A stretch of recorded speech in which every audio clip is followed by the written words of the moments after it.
I'm Shane McIntyre, founder of Elevaris Group, and today we're going to show some of the things that we look for when we're auditing a Google Ads account.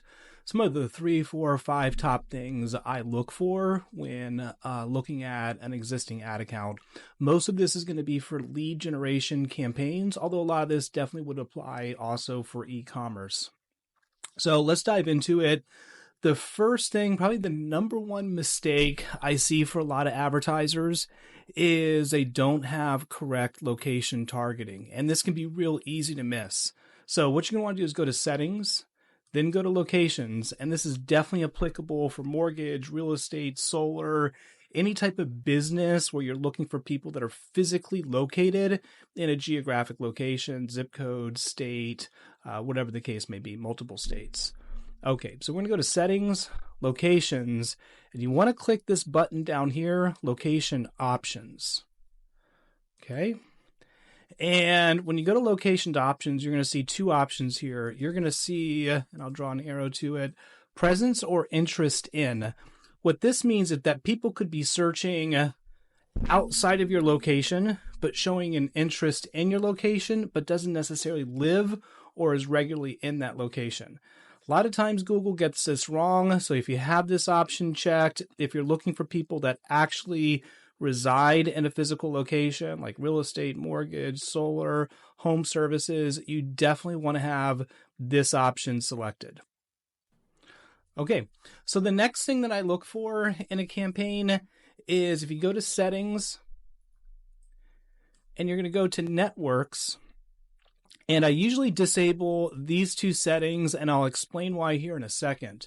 So search network partners is essentially going to be third-party sites that are not directly google.com. These are going to be partner traffic.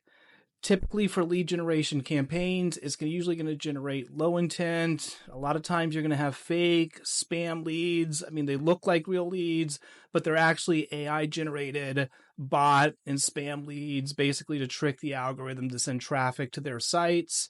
Particularly for lead generation campaigns, this one's a big problem. If you have offline conversions set up, if you're running at scale, if you're an e-commerce model, sometimes you can make this work, but for 95% of advertisers, I recommend to disable it. The same thing is true of display network. You can run separate display campaigns. Again, for lead generation campaigns, you're also going to have issues with real low intent leads, a lot of spam, a lot of bot traffic. So I typically recommend to disable these two, particularly for lead generation campaigns. Okay, the next thing we're going to look at is bid strategy. Big issue for a lot of advertisers. You want to go to settings and go to bidding. And I'll kind of explain what some of these options mean. For most advertisers, you're going to want to run either max conversions or potentially if you have enough scale, if you have enough conversion data, you can set a target CPA. For advertisers that are capturing revenue, gross margin, profit, they're actually capturing revenue from their CRM, from their sales systems. You can actually optimize for that. That's called conversion value. But for most advertisers, you're going to start with max conversions. Now, what's really important about this is making sure that you actually have conversion goals set up in the account. This is also a big issue for a lot of advertisers. So you want to make sure that you've got accurate conversion tracking across your accounts. You're tracking things like submit a lead form. You're tracking offline conversions. In this case, we've got a qualified lead, and you actually have good data. A lot of people were using the old version of Google Analytics.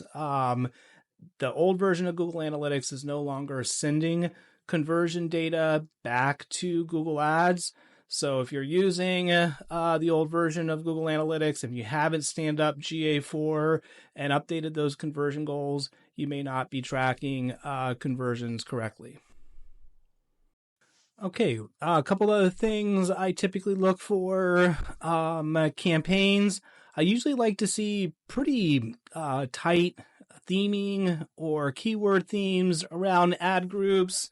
A lot of times we'll start with phrase match keyword terms. This is a couple quick samples here from our agency. Tight phrase match keyword terms. Broad match is definitely the direction that Google is going. A lot of times we like to see a lot of account history, a lot of algorithmic learning before we will test broad match, but we actually have seen at scale some campaigns do a little bit better with broad match. That's a very different trend than even 2 years ago. In the PPC kind of pay-per-click world, Google Ads, you never ran broad match. With a lot of businesses and a lot of campaigns, that is starting to change as things kind of go algorithmic driven. And Google has even said the whole concept of kind of broad match, phrase match, even keyword level targeting, that's actually going to start to go away over time. And it's going to be more interest level targeting, more broad based targeting, and letting the algorithm kind of determine how to, find the right customer at the right time with the right ad.